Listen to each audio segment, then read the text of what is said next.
Hai korang. Korang busy ke sekarang? Boleh tak nak tanya soalan sikit? Tapi dekat sana lah. Okay, korang pilih boyfriend ke best friend? Friend.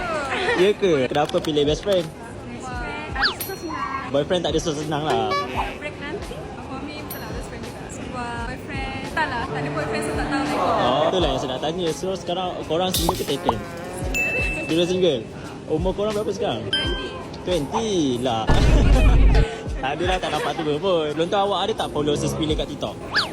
So dua-dua tak follow lah kan? Okay, sebabkan korang dah follow, korang nak pilih skincare atau makeup? Saya belanja. Makeup.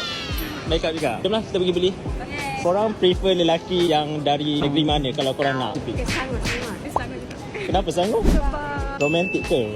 boleh lah. Saya pun Selangor, so ya? tak adalah. Tak adalah.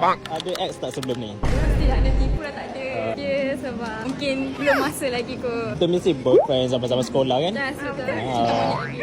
Tak apa, jangan sedih. Nanti adalah tu kan kumbang datang. Macam yang tengah cakap ni tak adalah dia je. Korang selalu ke beli barang makeup? Selalu dekat Watson je. Jimat-jimat kan? Kita orang kan student. Awak selalu ke pakai makeup? Selalulah sebab suatu kelas ni. So pakai lah.